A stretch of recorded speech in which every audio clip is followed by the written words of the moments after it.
Hello, my dear students. You're welcome once again to chemistry session, and you're also welcome to our YouTube channel. प्यारे बच्चों, I hope आप सभी लोग अच्छे होंगे। तो देखिए बच्चों, जैसा कि आप सभी को पता है, आपके इस प्यारे से YouTube चैनल पर हम लोगों ने आप लोगों के लिए एक बैच स्टार्ट किया है जिसका नाम है आरंभ। और उसी बैच के अंदर हम बिल्कुल continue lecture by lecture, topic by topic और you can say unit by unit बच्चों आपके लिए हम यहाँ पे रेगुलर लेक्चर अपलोड कर रहे हैं, जो कि बिल्कुल बेसिक से लेके एडवांस तक हम आपको पढ़ा रहे हैं। तो जैसा कि आप सभी को पता है, हम लोग जो है इस केमिस्ट्री सेशन के अंदर फिजिकल केमिस्ट्री का पार्ट बेटा भी हम कवर कर रहे हैं, जिसके अंदर हमारा फर्स्ट चैप्टर पूरा हो गया है और हम पढ़ रहे हैं second chapter, that is a solution. और सॉल्यूशन का प्यारे बच्चों आज 4th लेक्चर आपके लिए आने वाला है, आ रहा है। तो आप लोग बड़े प्यार से, बड़े ध्यान से, बिल्कुल कॉन्सेंट्रेट होकर बैठिए, मजे के साथ बैठिए, समझने की कोशिश करिए। एक एक चीज़ आपको समझ, बिल्कुल बेसिक से हम पढ़ेंगे, एक एक चीज़ को समझने की कोशिश करेंगे। तो आई श्योर दैट कि आपको कोई दिक्कत होने वाली नहीं है, क्योंकि यहाँ से बड़े जो क्वेश्चन है ना, हम जो बेसिक से एडवांस आपको पढ़ा रहे हैं, सभी टाइप के एग्जाम के लिए बड़ा इंपॉर्टेंट है, चाहे आपके बोर्ड के एग्जामिनेशन हो या किसी भी टाइप के कोई कॉम्पिटिशन एग्जामिनेशन हो। ठीक है मेरे बच्चों, तो चलिए स्टार्ट करते हैं आज का अपना लेक्चर। मैं हूं आपका केमिस्ट्री टीचर राम गौड़। तो चलिए बच्चों शुरू करते हैं। कॉपी पेन लेके बैठिए, बिल्कुल पेशेंस के साथ बैठिए, डेडिकेशन के साथ बैठिए और मज़ा आएगा यार। कौन सी केमिस्ट्री को समझने की कोशिश करिए बस, ठीक है, बिल्कुल। तो शुरू करते हैं आज का टॉपिक प्यारे बच्चों। तो आज हम पढ़ने वाले हैं बेटा सॉल्युबिलिटी। क्या पढ़ने वाले हैं? सॉल्युबिलिटी। बहुत इंपॉर्टेंट पार्ट है, थ्योरेटिकल पार्ट है बट बहुत इंपॉर्टेंट है। यहाँ से क्वेश्चन जरूर बनते हैं, ये ध्यान रखेंगे, बहुत इंपॉर्टेंट है, ठीक है ना। जो सॉल्युबिलिटी हम पढ़ने जा रहे हैं, एक्चुअली हम सॉल्युबिलिटी किसकी हम बात कर रहे हैं, सबसे पहले हमें समझना पड़ा व्हाट इज द सॉल्युबिलिटी। सबसे पहले हमें पता होना चाहिए सॉल्युबिलिटी है क्या। तो देखिए पहले हम सब जानते हैं, बेसिक तुम सभी को पता है बेटा कि सॉल्युबिलिटी का मतलब होता है कि हम सॉल्युबिलिटी किसके रिस्पेक्ट में बोलते हैं, इस चीज को समझना जरूरी है। हमने शुरू से पढ़ा है, देखो बेसिक्स मैंने आपसे कहा, बिल्कुल बेसिक से हम बात करेंगे। हमने पढ़ा सॉल्यूट प्लस सॉल्वेंट, है ना, बेसिक्स में स्टार्ट किया था बेटा, solute plus solvent to form solution. ये हम बहुत अच्छे से पढ़े हैं शुरू से। तो आपको पता है यहाँ पे जो सॉल्यूट है बेटा, वो दूसरा सॉल्वेंट है, राइट। तो अभी ये प्योर सॉल्वेंट है, इसके अंदर जब सॉल्यूट डालेंगे बेटा तो ये सॉल्यूशन में कन्वर्ट हो जाएगा। It's a clear. तो इस सॉल्यूशन की जो कंसंट्रेशन और डिपेंड करती है किस पे? सॉल्यूट पे। ये तो आपको मैंने पहले भी समझाया है, मैं फिर से बता रहा हूँ, ध्यान से सुनते रहिए, समझने की कोशिश करते रहिए। और जिन लोगों ने बेटा प्रीवियस लेक्चर नहीं देखे वो जरूर देखना है ना, क्योंकि उससे आपका जो पीछे का कॉन्सेप्ट है, जो आगे हम पढ़ने जा रहे हैं, वो इजीली समझ में भी आएगा और कॉन्सेप्ट भी क्लियर हो जाएगा। अगर आप पीछे का भी देखते हो तो जरूर देखेंगे तो आपको ज़्यादा क्लियर हो पाएगा। देखिए प्यारे बच्चों, हम सॉल्युबिलिटी की बात करेंगे तो सॉल्युबिलिटी हम किसके रिस्पेक्ट में बोल रहे हैं? यहाँ पे सॉल्यूट के रिस्पेक्ट में बोलते हैं कि किसी सॉल्यूट को जब हम किसी सॉल्वेंट में डालते हैं तो देखते हैं कितनी जल्दी उसमें डिसॉल्व हो रहा है, पूरा हो पा रहा है, नहीं हो पा रहा है, कंप्लीटली डिसॉल्व हो रहा है या नहीं हो पा रहा है। उसी चीज़ को हम सॉल्युबिलिटी की हम बात करते हैं, तो that is called the solubility. लेकिन क्या होता है, तो बेसिक डेफिनेशन की बात करेंगे कि सॉल्युबिलिटी क्या है, कि the amount of solutes are dissolved in specific amount of solvent at a particular temperature.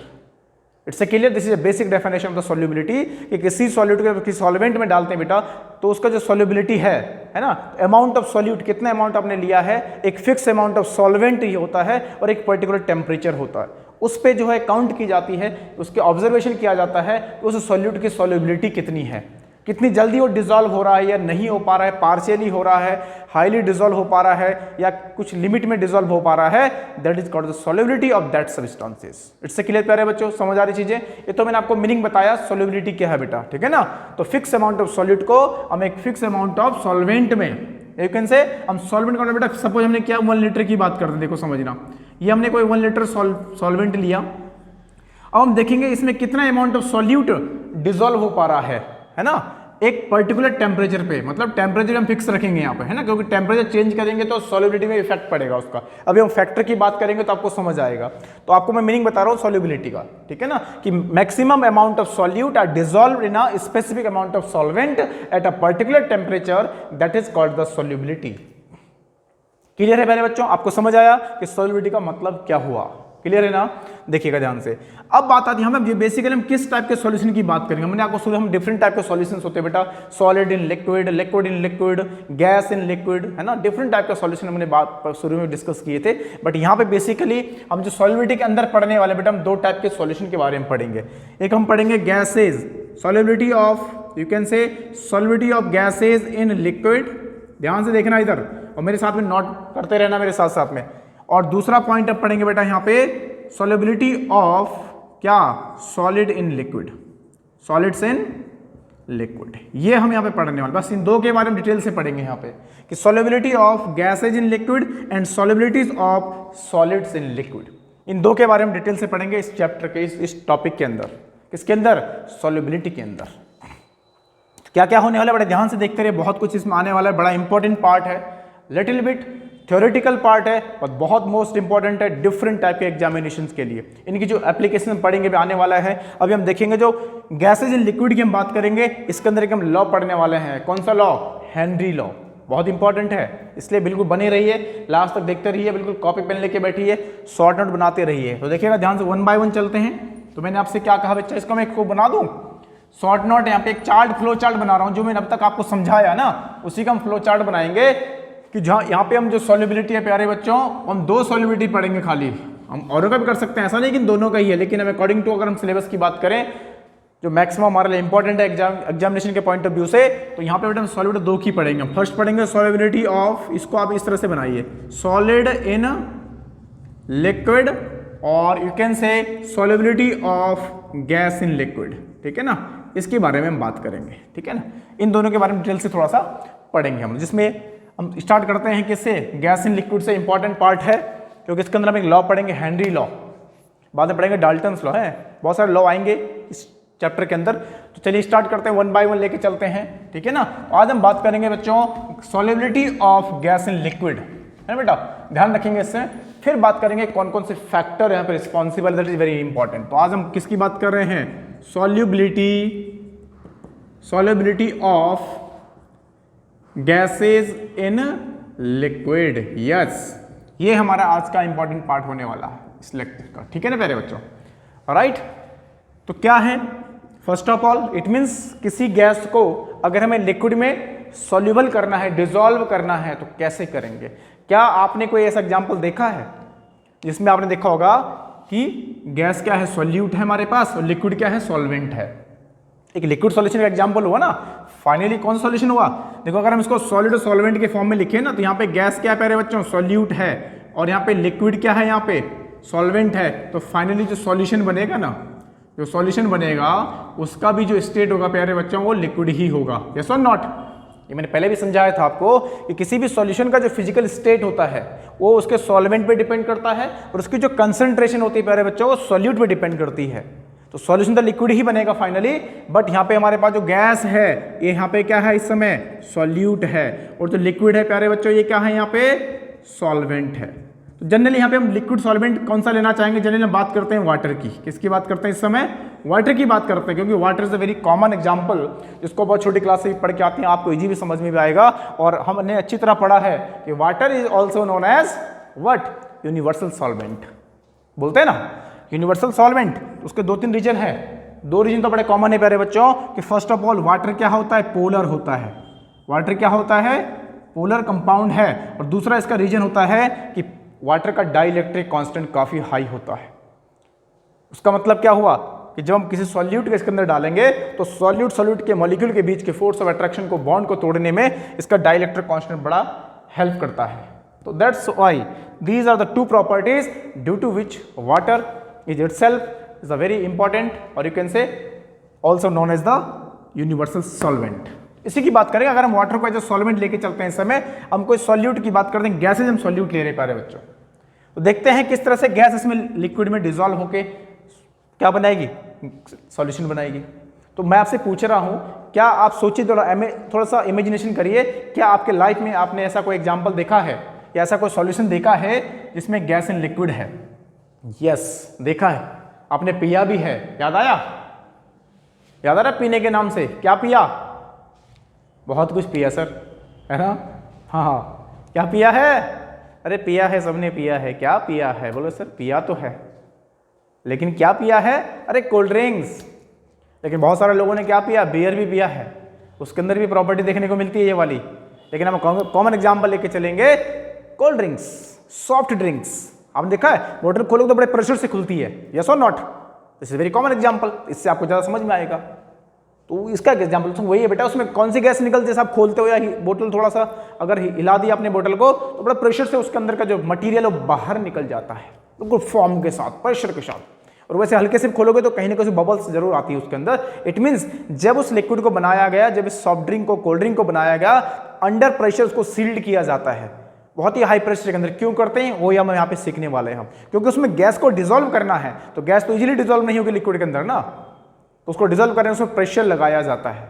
और जनरली कौन सी गैस होती है सॉफ्ट ड्रिंक के? बताइए जरा, सबको पता है ना? कमेंट करके बताइए फटाफट, कौन सी गैस होती है? अगर आप देख पा रहे हैं तो बोलो sir yes I know that very well. कौन सी गैस होती है? Carbon dioxide. यस प्यारे बच्चों, कौन सी गैस होती है? कार्बन डाइऑक्साइड गैस होती है। किसके अंदर?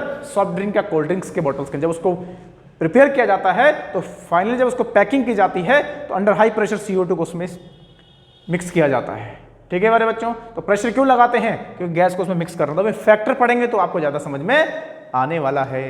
अब जनरली क्या देखा गया है कि कुछ गैसेस के हैं वाटर में हाईली सॉल्युबल होती हैं, लेकिन कुछ पार्शियली सॉल्युबल होती हैं, है ना? तो सब क्यों होता है? कुछ पार्शियली सॉल्युबल हैं, कुछ हाईली सॉल्युबल हैं, तो ये किस पे डिपेंड करेगा, इस पे हम बात करने वाले हैं। ये बहुत इंपॉर्टेंट पार्ट है इसका। ठीक है, दिस इज बेसिक इंट्रोडक्शन जो था आपको मैंने दिया था, और आगे बात करेंगे। राइट, चलिए तो ध्यान रखेंगे। ये तो हमने बेसिक सी बात करी, क्योंकि एग्जाम्पल आपने देखा, बिल्कुल देखा है। किसका एग्जाम्पल? द सॉल्यूशन किसका? Gas in liquid, in which gas as a solute and liquid as a solvent. और एज अ सॉल्वेंट इस समय वाटर को हम कंसीडर करके चल रहे हैं। That is the best example of the cold drinks, soft drinks, है ना? जो ये बेवरेज होते हैं पूरे इस तरह से टिन्स वाले आप देखेंगे कोल्ड ड्रिंक्स होती हैं, या बियर्स बॉटल्स होती हैं, उनके अंदर भी ये देखने को मिलता है। यस, अब बात आती है बेटा कि सॉल्युबिलिटी के फैक्टर्स इज वेरी इंपॉर्टेंट, है ना? किसकी हम बात कर रहे हैं?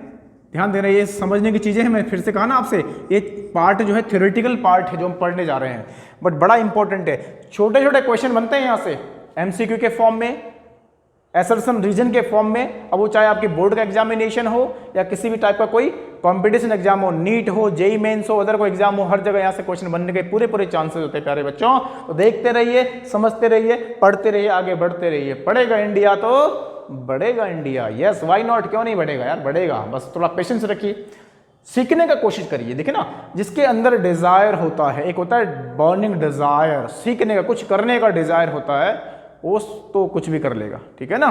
तो इस बात को ध्यान रखेंगे, आपके अंदर एक डिजायर होना चाहिए, बर्निंग डिजायर। उस डिजायर को हमेशा आपको बिल्कुल जीवित रखना है और बिल्कुल पढ़ते रहना है। नॉलेज कहीं ना कहीं काम आएगी, इस बात को ध्यान रखना। आगे बढ़े फिर, तो हम किसकी बात कर रहे हैं आज? फैक्टर्स की बात करें बेटा। ऐसे कौन कौन से फैक्टर हैं which affect the solubility of gas in liquid? Very important, clear है ना? तो सबसे पहला फैक्टर बेटा यहाँ पे बड़ा इंपॉर्टेंट फैक्टर है नेचर। कौन सा फैक्टर है? नेचर ऑफ किसका? दोनों की बात करेंगे यहाँ पे, एकदम सॉल्यूट की बात भी करेंगे। मतलब डायरेक्ट लिख लें सॉल्यूट। यहाँ पे क्या है प्यारे बच्चों? यहाँ पे हमारे पास सॉल्यूट क्या ले रहे हैं हम लोग? गैस ले रहे हैं ना? यस, तो मैं लिख दूं नेचर ऑफ गैस लिखते हैं या सॉल्यूट लिखते हैं? चलो, nature of solute and solvent. Yes, दोनों के नेचर पे डिपेंड करेगा। What do you mean by the nature here बेटा? हम पहले भी डिस्कस कर चुके हैं इससे पहले जब मैंने चैप्टर स्टार्ट किया था। बट एक लॉ हमने बहुत बड़ा फेमस सुना है, क्या? Like dissolve like, like dissolve like. Yes, इसको अपने डेली लाइफ से रिलेट करते हैं तो और मजा आएगा समझने में कि सर ये लाइक डिसॉल्व लाइक क्या भला होती है। यस, सुनिएगा ध्यान से, मजा आएगा भी क्या भला होती है। आप बोलेंगे अरे वाह ये होता है क्या? यस, तो सुनिएगा ध्यान से क्या होता है लाइक डिसॉल्व लाइक। अब नेचर की बात कर रहे हैं, अपनी लाइफ से रिलेट करते हैं तो मजा आने वाला है। देखो क्या होता है, आपने एक चीज एज्यूम करी होगी, आपने इसको फील किया होगा, एक्सपीरियंस किया होगा अपनी डेली लाइफ में, कि चाहे आपकी फैमिली के अंदर हो, आपके पड़ोस में हो, आपके रिलेटिव में हो, व्हाटएवर कहीं भी हो, आप देखते हैं कुछ लोगों से आपकी बहुत अच्छी बनती है। यस और नॉट? आपको अपनी हर बात बताने में उनको मजा आता है, उनकी बात को सुनने में मजा आता है। आप अपनी हर छोटी छोटी चीजें, आप इवन अपनी पर्सनल चीजें भी आप उनसे शेयर कर लेते हो। इवन वो घर का मेंबर भी हो सकता है आपका, या फिर कोई फ्रेंड भी हो सकता है। लेकिन कुछ लोग भले आपका एक फैमिली का मेंबर है, आपका क्लोज रिलेटिव है, लेकिन आप उसको लाइक नहीं करते हैं, आप उसके साथ बैठना पसंद नहीं करते हैं, आप उसके साथ बात करना पसंद नहीं करते हैं। ऐसा होता है नहीं? यस और नॉट? सोचिए सोचिए सोचिए, फील करिए जरा, इधर भी और इधर भी, है ना? यस, आप बोलेंगे सर यस बिल्कुल ऐसा होता है। ऐसा क्यों होता है, कभी सोचा है? ये मेरे को पसंद नहीं है यार, ये मेरे को बड़ा पसंद है, मुझे इसके साथ बैठना, टाइम बिताना, टाइम वेस्ट करना बड़ा मज़ा आता है, मतलब समय बिताना अच्छा लगता है, बातें करना अच्छा लगता है, उठना बैठना अच्छा लगता है, इसके साथ घूमना अच्छा लगता है, लेकिन ये मेरे को पसंद नहीं है। मैंने कहा ना, भले वो जो मेंबर है ना, वो जो पसंद है या जो नहीं भी है ना, वो आपके घर के मेंबर भी हो सकते हैं, आपके फैमिली मेंबर भी हो सकते हैं, आपका पड़ोसी भी नेबर भी हो सकता है, या आपका कोई रिलेटिव भी हो सकता है। यस, तो अब क्वेश्चन क्या आ रहा है कि ऐसा क्यों होता है, ये किस पे डिपेंड कर रहा है? दैट इज आवर क्या, मेंटेलिटी, थिंकिंग पावर, या जो हम बोलते हैं ना, हम लोगों की जो सोचने का हुआ है लेवल है, क्या हम लोगों का मैच कर रहा है? जो अंडरस्टैंडिंग है हम एक दूसरे की, क्या मैच कर पा रही है? पर वो कुछ और सोचता है, मैं कुछ और सोचता हूँ, तो हमारी आपस में कोई, अगर हमारी अंडरस्टैंडिंग मैच नहीं कर रही है ना, अगर हमारी जो मेंटेलिटी है वो मैच नहीं कर रही है, हमारा जो पॉइंट ऑफ व्यू है देखने का, किसी जिसको हम नजरिया बोलते हैं ना, अगर वो मैच नहीं कर रहा है तो हम एक दूसरे को लाइक नहीं करेंगे। It's a clear? और अगर लेकिन दोनों के, आप लोगों की केमिस्ट्री एक दूसरे से अंडरस्टैंड है, दोनों का नेचर लगभग सेम है, दोनों का सोचना भी सेम है, कहीं ना कहीं मैच कर रहा है, तो आपकी बहुत अच्छी बॉन्डिंग हो जाएगी। यस और नॉट? इसी को बोलते थे। ऐसे ही इनके अंदर भी होता है कि अगर सॉलिड और सॉल्वेंट के बीच के बेटा नेचर सेम सेम हो रहा है। अब यहाँ पे हम नेचर की बात करेंगे, किस रिस्पेक्ट में बात करेंगे, क्लियर है ना? तो बेटा यहाँ पे जब नेचर की हम बात करते हैं कि अगर सॉलिड और सॉल्वेंट के बीच का नेचर अगर मैच कर गया तो अंडरस्टूड है उनके बीच की जो सॉल्युबिलिटी है बहुत अच्छी होगी, इजीली वो सॉल्युबल होकर सॉल्वेंट सॉल्यूशन में कन्वर्ट हो जाएगा। लेकिन अगर इनके आपस का नेचर मैच नहीं करेगा तो इजीली ये उसमें सॉल्युबल नहीं होंगे। अब यहाँ पे नेचर का मतलब क्या है? इन दिस केस नेचर का मतलब है प्यारे बच्चों यहाँ पे कि जो नेचर हमें पता है, जो कंपाउंड बेसिकली हम पढ़ते हैं बेटा, दो टाइप के कंपाउंड पढ़ते हैं, एक होता है पोलर और एक होता है प्यारे बच्चों कौन, नॉन पोलर। यस और नॉट? तो अगर बेटा हमारे पास सॉल्यूट और सॉल्वेंट दोनों का नेचर पोलर पोलर है तो इजीली डिसॉल्व हो जाएंगे, क्योंकि वो आपस में इजीली रिएक्ट कर लेंगे। आई ना बात समझ में? Like dissolve like. या फिर दोनों नॉन पोलर हुए तब भी अच्छा केमिस्ट्री बन जाएगी उनकी। लेकिन दोनों ऐसे हुए, एक हुआ पोलर दूसरा हुआ नॉन पोलर, मजा नहीं आएगा। ठीक है करेंगे, ऐसा नहीं कि बिल्कुल नहीं होगा, हाँ जी चलेगी, बोलते हैं ना हाँ ठीक है भैया मैं बढ़िया हूँ, और आप कैसे हैं? बढ़िया, घर में सब बढ़िया, चलो हाँ ठीक है ओके बाय बाय, होता है नहीं। लेकिन जिससे आपकी केमिस्ट्री मैच करती है उसके साथ बड़ा मजा आता है। आपको लगता है यार 5 मिनट भी आपको ऐसे लगते हैं ना, अरे टाइम का पता नहीं चला, अब 1 घंटे खड़े हो गए आपको पता नहीं लगा उसके बात करते करते। लेकिन जिससे आपको मजा नहीं आता ना, जिससे आपके विचार नहीं मिलते हैं ना, वहाँ तो 5 मिनट भी आपको आधा घंटे लगता है, यार कब जाएगा यहाँ से, है ना? आपको लगता है ये तो मेरे को चाट रहा है या झेलना पड़ रहा है ना? यस बिल्कुल बेटा, आई थिंक अब आपको बिल्कुल कहानी समझ में आई होगी। Yes sir, really what is the meaning of nature, what is the meaning of like dissolve like, तो वो कॉन्सेप्ट यहाँ पे काम करता है। यस यस सर वो बिल्कुल।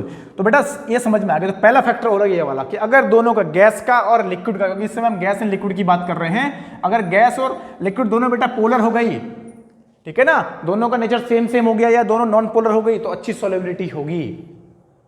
क्यों होगी? क्योंकि आपस में इजीली केमिकली रिएक्ट कर लेते हैं, रिएक्ट करके कंपाउंड में कन्वर्ट हो जाते हैं, तो आराम से सॉल्यूशन बना लेते हैं। ठीक है बच्चों, तो पहला नेचर हुआ बेटा ये। इसी के अंदर देखो हम थोड़ा इसको डिटेल से पढ़ेंगे, लेकिन उससे पहले हम नेचर की बात करते हैं। सेकंड नेचर क्या है हमारे पास? सेकंड नेचर है, सॉरी सेकंड फैक्टर बेटा, यस सेकंड फैक्टर्स। तो पहला फैक्टर हमारे पास था nature of the solid and solvent. अब बात करते हैं सेकंड फैक्टर की। सेकंड फैक्टर है प्यारे बच्चों टेम्परेचर। यस, कौन सा फैक्टर है? Temperature of solution, temperature of की सॉल्यूशन। अगर आपने सॉल्यूशन बना लिया, सॉल्यूट को डाल दिया सॉल्वेंट में, अब आप टेम्परेचर पे ट्राई कर रहे हैं, यहाँ पे देखने को मिलेगा कि अगर हम टेम्परेचर इंक्रीज करते हैं तो क्या होगा, डिक्रीज करते हैं तो क्या होगा, इस पे डिपेंड। यहाँ पे आपने एक प्रिंसिपल पढ़ा होगा, ली चैटलर प्रिंसिपल, है ना, वो इस बात को बहुत अच्छे से एक्सप्लेन करता है ना, कि टेम्परेचर बढ़ाने पर रिएक्शन कहाँ जाएगी, फॉरवर्ड जाएगी, बैकवर्ड आएगी, व्हाट हैपन, प्रोडक्ट बनेगा नहीं बनेगा।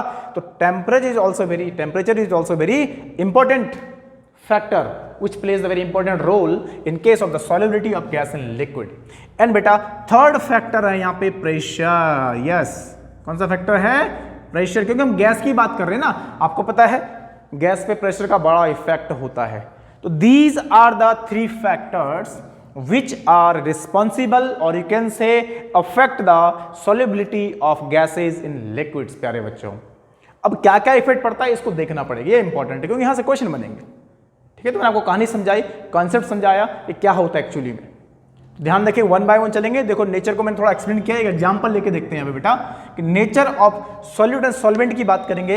मेरे प्यारे बच्चों, मेरे वीरों, देखते रहिए मस्ती के साथ, आपको लास्ट में बहुत कुछ सीखने को मिलता चला जाएगा।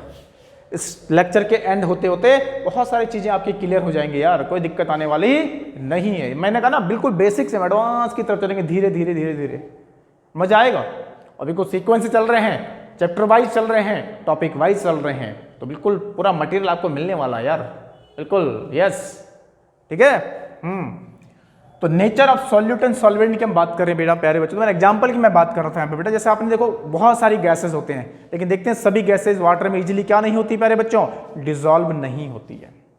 अगर हम बात करें जैसे देखो बेटा नाइट्रोजन, ऑक्सीजन, है ना, या हाइड्रोजन, इस तरह की जो गैसें हैं बेटा, ये जल्दी से वाटर में डिजॉल्व मतलब पार्शियली डिजॉल्व होती हैं, हल्की लिमिट में डिजॉल्व होती हैं, मतलब कंप्लीटली या हाईली सॉल्युबल नहीं होती मेरे प्यारे बच्चों। या इवन सोच हम कह सकते हैं हीलियम, नोबेल गैसेस सुना हमने, नोबेल गैसेस, हीलियम, हाँ हीलियम लेंगे, this is best example. Helium का मतलब नोबेल गैसेस। ये गैसें बेटा वाटर में क्या होती हैं, लिख लेना, दीज गैसेज आर पार्शियली, क्या होती हैं, पार्शियली सॉल्युबल इन वाटर। देखो नेचर की बात आ रही है, क्यों ऐसा हो रहा है, क्योंकि ये सब के सब कैसी हैं, नॉन पोलर है बेटा। और वाटर आप सभी को पता है, वाटर क्या होता है, पोलर होता है। वाटर का स्ट्रक्चर तो सभी को पता है ना बेटा, वाटर का structure, yes sir, why not. ये पार्शियली पॉजिटिव, ये पार्शियली पॉजिटिव, ये टू टाइम क्या हो जाएगा, पार्शियली नेगेटिव, तो पोलर हो गया। दिस इज पोलर ना, इसमें दो पोल डेवलप हो गए, partially positive pole and partially negative pole, that's why the water molecule is a polar in nature. जबकि बेटा ये हमारे पास, अगर आप इनको देखोगे नाइट्रोजन, देखो अगर नाइट्रोजन का बॉन्ड ओपन करके देखें तो nitrogen triple bond nitrogen, oxygen double bond oxygen बेटा, तो ये कोई पोलर मॉलिक्यूल नहीं है। कैसे मॉलिक्यूल है, नॉन पोलर मॉलिक्यूल है। तो ये हो गया। तो अगर डिजॉल्व होते हैं नो डाउट, बहुत कम लिमिट, बस सफिशिएंट। जैसे देखो ना, जो एक्वेटिक लाइफ होती है, जो पानी में जो मछलियां रहती है ना, मछली जल की रानी है, कहते हैं ना, जीवन उसका पानी है, हाथ लगाओ डर जाएगी और बाहर निकालो तो मर जाएगी, ठीक है ना।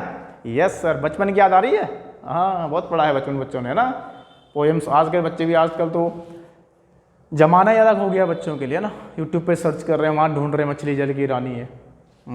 बिल्कुल।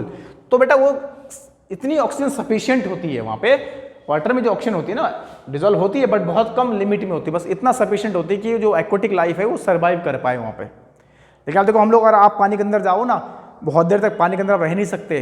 क्यों नहीं रह सकते, कभी सोचा है? क्योंकि वहाँ इतनी ऑक्सीजन नहीं जितने में रिक्वायर्ड है, जितनी ऑक्सीजन हमारी बॉडी को चाहिए बेटा, इतना वाटर में डिजॉल्व नहीं है, तो हमें पूरा सफोकेशन हो जाएगा, ठीक है ना। यस, तो आई थिंक, तो इसलिए मैं आपको ऐसा एग्जाम्पल दे रहा हूँ, जिन एग्जाम्पल को आप एक्सपीरियंस करते हो या एक्सपीरियंस कर सको, है ना, तो that is very easy to understand कि यस रियली, हाँ बिल्कुल। तो ये तो बेटा डिजॉल्व इसमें इतनी इजीली नहीं हो पाएंगे। दूसरी तरफ की बात करते हैं, तो ये पार्शियली डिजॉल्व है। अगर मुझे ऑक्सीजन को ज़्यादा डिजॉल्व करना है तो फैक्टर की बात हमें क्या करना चाहिए? अगर मैं चाहता हूँ कि ऑक्सीजन ज़्यादा डिजॉल्व हो पानी में बेटा, तो फैक्टर अप्लाई करेंगे। हम टेम्परेचर बढ़ाएंगे या कम करेंगे, प्रेशर बढ़ाएंगे या कम करेंगे, उस पर देखेंगे बाद में, ठीक है। अभी हम केवल नेचर की बात करें, वन बाय वन चलते चले जाएंगे, देखते रहना, समझते रहना। तो नेचर में समझ आएगा बेटा, ये तो हो गई जो डिजॉल्व नहीं होती हैं। अब हम सेकंड हैंड की बात करते हैं, कैसे कौन से कंपाउंड है बेटा, ऐसी कौन सी गैसेज हैं जो वाटर में इजीली डिजॉल्व होती हैं। थोड़ी देर पहले मैंने आपको समझाया था कि डिजॉल्व होती है, लेकिन क्यों होती हैं? इट मीन्स कि वाटर से उनकी एफिनिटी है, मतलब इसका मतलब उनका नेचर मैच कर रहा है, वो केमिकली रिएक्ट कर रही है वाटर से कहीं ना कहीं जाके, है ना बेटा।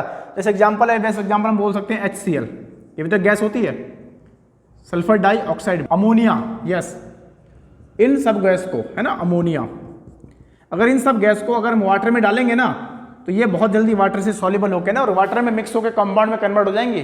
देखिएगा, ये जो अमोनिया है ना बेटा, अमोनिया, ये कन्वर्ट हो जाएगा किसमें? अमोनियम हाइड्रोक्साइड में। जो HCl है हमारे पास, ये गैस फॉर्म में, तो ये हाइड्रोक्लोरिक एसिड बना देगा। SO2 क्या बना देगा?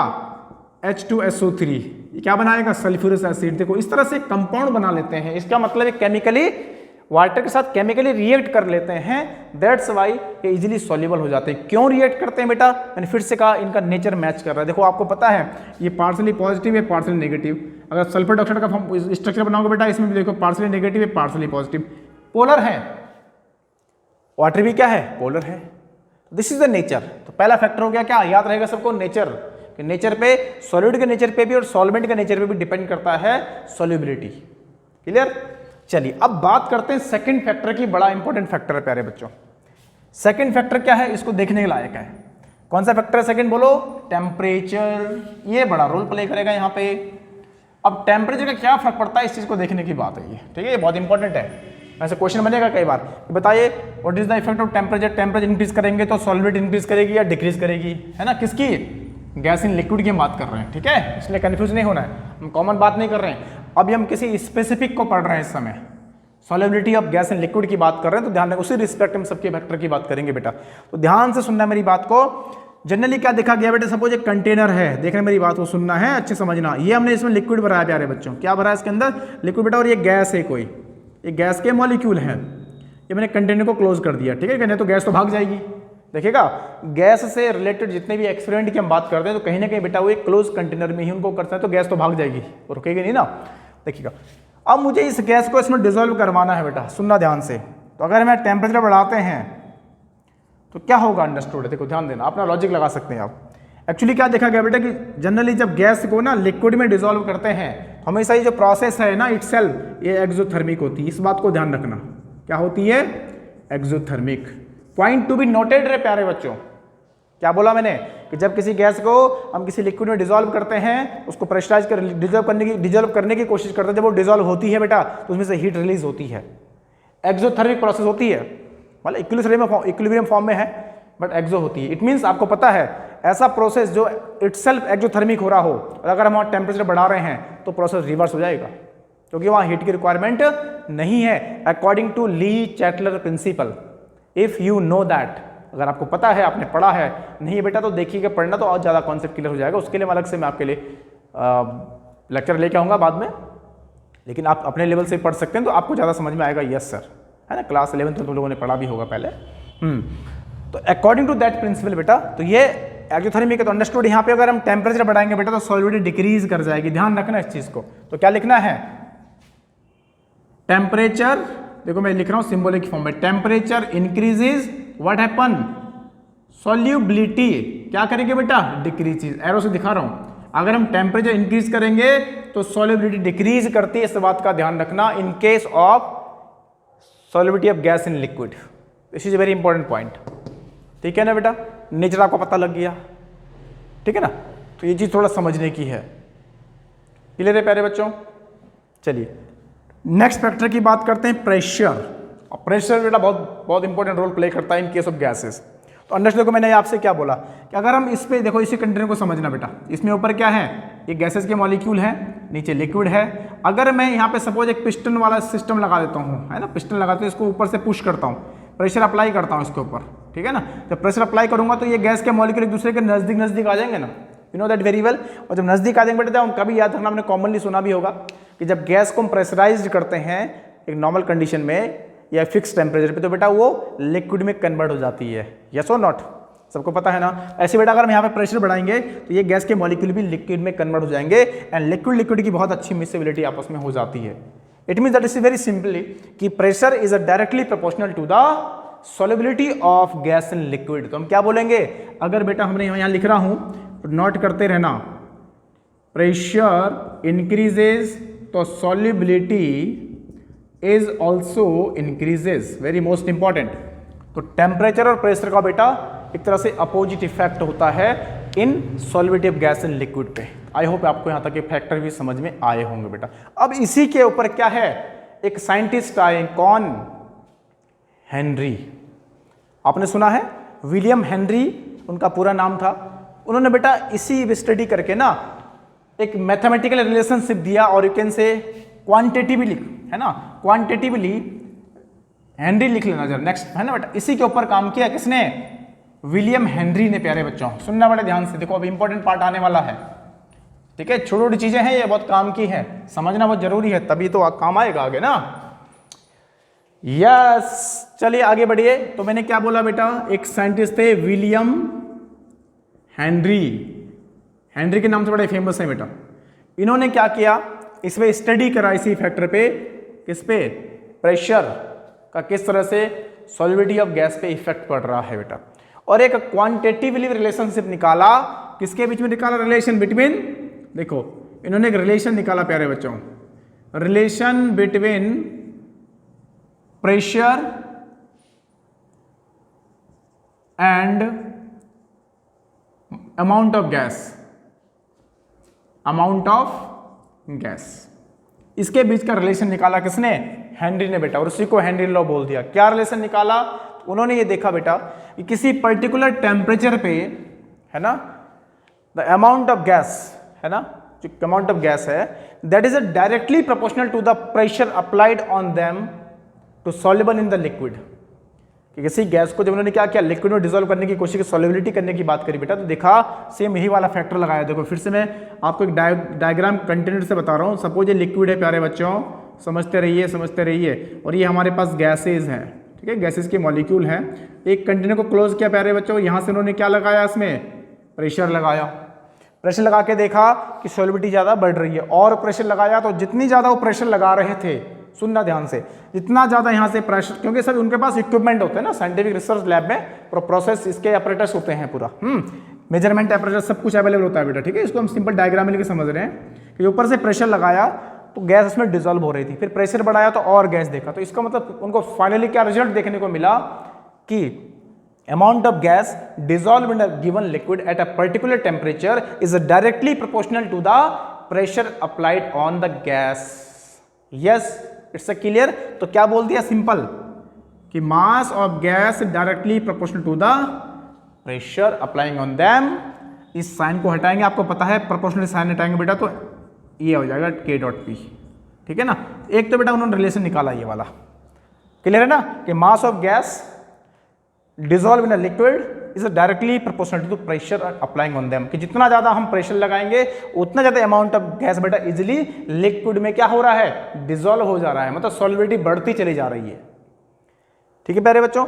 तो इसी को फिर के को क्या बोला गया यहाँ पे, कांस्टेंट हो गया, है ना, प्रोपोर्शनलिटी कांस्टेंट ले लिया हमने इसको, ठीक है प्यारे। अब इसका इफेक्ट है किस किस पे डिपेंड करेगा, ये भी काम की चीज है बहुत ज्यादा, लेकिन इसको मैं पहले कंप्लीट करता हूं बेटा। तो सेम देखा गया इसी टाइम पे डाल्टन भी एक साइंटिस्ट, तो उसी टाइम सेम अलग से वो सेपरेटली वो भी इसी पे स्टडी कर रहे थे, किस पे, amount of gas and pressure के आपस में रिलेशन अलग से सेपरेट स्टडी कर रहे थे बेटा वो, तो उन्होंने एक कंक्लूजन निकाला बाद में। तो फाइनली क्या कंक्लूजन निकला बेटा कि यहाँ पे देखो, आपको पता है, देखो ना, जब हम गैस को लिक्विड में डिसॉल्व करेंगे फाइनली क्या बनेगा, सॉल्यूशन बनेगा ना। तो सॉल्यूशन की कुछ ना कुछ कंसंट्रेशन होगी, तो जितना ज्यादा गैस इसमें डिसॉल्व होती रहेगी उतना ज़्यादा बेटा कंसंट्रेशन बढ़ती रहेगी। जैसे शुरू में मैंने आपको समझाया अभी क्या, कि किसी भी सॉल्यूशन का जो कंसंट्रेशन होता है बेटा वो अमाउंट ऑफ सॉल्यूट पे डिपेंड करता है, यस और नॉट। आ रही बात समझ में, याद आ रहा है ना, भी थोड़ी देर पहले समझाया था ना, सुनते रहिए, समझ पीछे का भी लिंक करते रहिए प्यारे बच्चों। तो कंसंट्रेट होकर सुनोगे बिल्कुल पेशेंस के साथ तो बहुत कुछ सीखने को मिलेगा, ठीक है ना, बिल्कुल। मैंने क्या बोला शुरू में आपको बेटा, भी मैंने समझाया था आपको कि चाहे किसी भी टाइप का सॉल्यूशन हो उसका जो कंसंट्रेशन है that is depend on the amount of solute. यहाँ पे हम क्या बोल रहे हैं कि जितना ज़्यादा हम प्रेशर लगा रहे हैं उतना ज़्यादा अमाउंट ऑफ गैस क्या हो रही है, डिसॉल्व हो रही है बेटा, मतलब जो हमारा सॉल्यूशन बन रहा है वो उतना ज़्यादा कंसंट्रेटेड हो रहा है। तो आपको पता है इससे पहले वाले लेक्चर में हमने फर्स्ट सेकंड लेक्चर में बेटा हमने पढ़ा था इसी चैप्टर के अंदर कि there are the different terms of the concentration of solution, molarity, molality, mole fraction. इनमें से मोल फ्रैक्शन सबसे ज़्यादा स्पेसिफिक है क्योंकि मोल फ्रैक्शन पे टेम्परेचर का इफेक्ट नहीं पड़ता है बेटा, जबकि मोलैलिटी क्या होती है, molality change with the very with the temperature, while mole fraction and molality do not change with the temperature, ठीक है मेरे बच्चों। तो उसी रिस्पेक्ट में देखा गया यहाँ पे, तो वहाँ पे देखा गया कि उन्होंने क्या किया, चूज किया मोल फ्रैक्शन को चूज किया प्यारे बच्चों, और वहाँ से एक और क्या निकाला, एक और रिलेशन निकाला क्या, कि जो amount of gas are dissolve in liquid is also directly proportional to its mole fraction. क्या बोला इसका आंसर, देखो मोल फ्रैक्शन का मतलब आपको पता है, मोल फ्रैक्शन को बेटा हम किससे डिपेंड करते हैं, एक्स से करते हैं, यस और नॉट। अब देखो तो कहीं ना कहीं रिलेशन आ रहा है, तो अगर इन दोनों इक्वेशन को हम क्या करें बेटा, इक्विट एक साथ इक्विट करें तो क्या मिलेगा, ये मिलेगा नहीं मिलेगा, देखो हम ये कह सकते हैं ना कि P directly proportional to mole fraction, yes और नॉट। ऐसा लिख लो, X directly proportional to P। बोलिए फिर से वही देखो, देखो ना ये दोनों सारा ना, ये डाल्टन से स्टडी की उसके बाद आया था, ये पहले डायरेक्टली किसने बोल दिया था, हेनरी ने बोल दिया था। ये बाद में जब डाल्टन की स्टडी देखी गई तो उसको बाद में निकाल के उन्होंने जो बाद में उन्होंने वही स्टडी निकाली सेम यही वाली, तो बाद में जो है यहाँ पे कौन सा टर्म्स यूज किया गया, ध्यान रखना, mole fraction terms, concentration term use की गई बेटा, क्योंकि इसका भी रीजन होता है, एक तो टेम्परेचर के साथ वेरी नहीं करता है, इससे ज़्यादा एक्यूरेट आंसर आता है मोल फ्रैक्शन से, ठीक है ना। तो क्या किया देखो, समझ रिलेशन बाद में क्या निकला कि भाई मास यहाँ पे भी है, मास यहाँ पे भी है, तो amount of gas directly proportional to the pressure बेटा, यहाँ पे भी क्या देखा, amount of gas directly proportional to the mole fraction. तो रिलेशन क्या निकला फिर, मतलब we can say that the pressure is also directly proportional to क्या, मोल फ्रैक्शन, और you can say mole fraction is directly proportional to the pressure. फिर से बेटा हम क्या करेंगे, इसके क्या हटाएंगे, इस प्रोपोर्शनल का साइन हटाएंगे बेटा, तो क्या देखने को मिलेगा, ये KH.P मिला नहीं मिला, देखो यस और नॉट प्यारे बच्चों, मिला, KP आ गया ना, KP। हाँ, और दूसरा हम इसको क्या बोल सकते हैं, यहां से इस वाले टर्म में रखेंगे तो ये आपको फाइनल मिलेगा, देखो क्या, P इक्वल टू KH.X, ये इंपॉर्टेंट है, देखो P इज अ प्रेशर, पर KH क्या है बेटा, KH को बोलते हैं हेनरी कांस्टेंट, क्या बोलते हैं, और X आपको पता है ये मोल फ्रैक्शन होता है। ये रिलेशन आया है, इस पे भी कई बार न्यूमेरिकल पूछा गया है, जानना ये इंपॉर्टेंट फॉर्मूला है इसका। तो मतलब जो फाइनल कंक्लूजन निकाला हमने इसमें जो रूल्स के अकॉर्डिंग बेटा, वो इसको नोट करेंगे सब लोग, P equal to KH.X, right. बताइए बेटा सबको समझ आ रहा है, तो आप इसको साथ साथ नोट करते रहिए, चाहे आप इसका स्क्रीनशॉट ले लीजिए मेरे प्यारे बच्चों, मौजा ही मौजा होने वाला है, कोई दिक्कत आने वाला नहीं है आपको। तो आपको कन्फ्यूजन नहीं होना, जो मैंने बताया आप उस हिसाब से चलिए सीधा, आपको एक्सप्लेन किया, बस आपको फाइनली वो फॉर्मूला याद रखना है, इस पर न्यूमेरिकल भी आएगा, वो भी आपको मैं कराऊंगा। लेकिन अब इंपॉर्टेंट पार्ट क्या है यहाँ पे, ठीक है ना, कि जो KH है, इससे भी क्वेश्चन पूछता है बच्चा कि KH किस किस पे डिपेंड करता है, या यू कैन से दैट जो यहाँ पे है इसकी जो वैल्यू है वो किस किस पे डिपेंड करती है, या उसकी वैल्यू से क्या क्या चेंज देखने को मिलता है। ये बहुत इंपॉर्टेंट पार्ट है। किसकी बात कर रहा हूँ मैं, KH की बात कर रहा हूँ प्यारे बच्चों, ठीक है ना, यस। उससे पहले हमने किसकी बात करी थी, K। तो देखो दोनों को समझाता हूँ, इससे पहले K आया था ना, जब मैंने क्या M directly proportional to P किया था ना बेटा, हमने कहा था M इक्वल टू KP, याद है ना। तो जो K है ना, K, तो ये K डिपेंड किस किस पे करता है, ध्यान रखना, this is the proportionality constant, K proportionality constant है बेटा, क्या है ये, प्रोपोर्शनलिटी कांस्टेंट।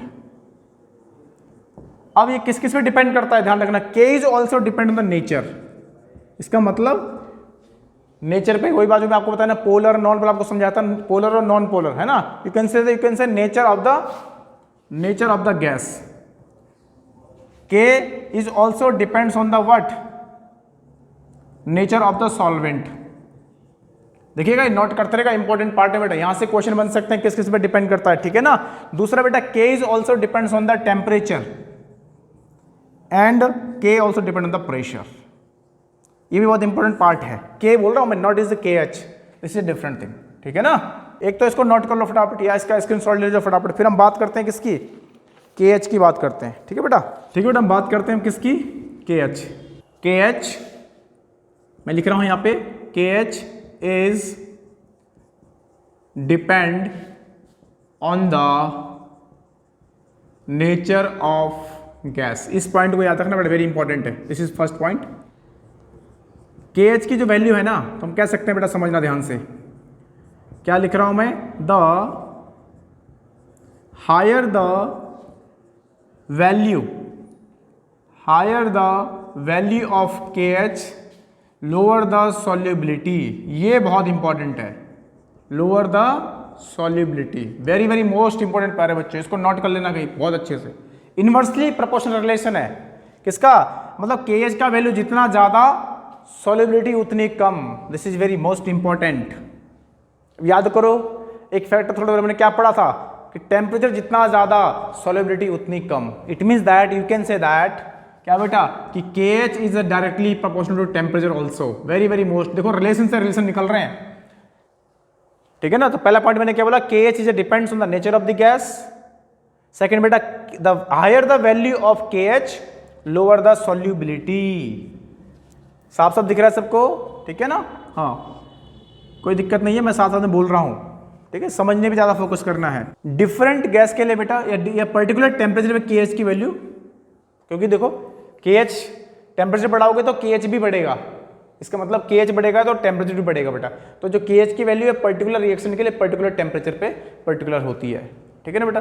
तो फाइनली देखो, इसीलिए देखो यहाँ से क्या देखने को मिला, यहाँ से क्वेश्चन बड़ा फेमस क्वेश्चन पूछा गया है, जो मैंने आपको KH और टेम्परेचर का रिलेशन निकाला बेटा, इससे बड़ा क्वेश्चन पूछा जाता है कि why aquatic animals are feel more comfortable in cold water as compare to the warm water, या you can say aquatic animals are feel more comfortable in the winter season as compared to summer. So this is the answer of that question is this one. क्यों, क्या होगा गर्मियों में, क्या होगा जब summer का टाइम, गर्मियाँ बढ़ेंगे, टेम्परेचर बढ़ेगा ना बेटा, तो जो वो है सॉल्युबिलिटी है ऑक्सीजन की पानी में, वो कहीं ना कहीं कम हो जाती है, डिक्रीज करती है। बिकॉज हमने थोड़ी देर पहले पढ़ा, अगर हम टेम्परेचर को इंक्रीज करते हैं तो जो गैस की बेटा जो सॉल्युबिलिटी है ना लिक्विड में, वो क्या करती है, डिक्रीज करती है। तो due to this reason aquatic animal like fishes या other animals are feeling more comfortable in the cold water or you can say in the winter season as compared to the summer season। कई बार पूछा गया question है तो उसका answer आप यही बोलेंगे, because due to in warm water or you can say in the summer season temperature is increases due to which the solubility of oxygen is a decreases in water। that's why जो animals पानी के अंदर रह रहे हैं उनको sufficient quantity of oxygen नहीं मिल पाती है ब्रीथ करने के लिए और वो अनकम्फर्टेबल फील करते हैं। उसके अलावा बेटा हेनरी लॉ के प्रिंसिपल हैं, एक तो ये भी उसका प्रिंसिपल ही है, दूसरा मैंने आपको बताया कोल्ड ड्रिंक वाला। क्या पूछते हैं व्हाट इज द एप्लीकेशंस की हम बात करते हैं अगर, या प्रिंसिपल एप्लीकेशन की बात करते हैं अगर, हेनरी लॉ का एप्लीकेशंस क्या है, ठीक है ना।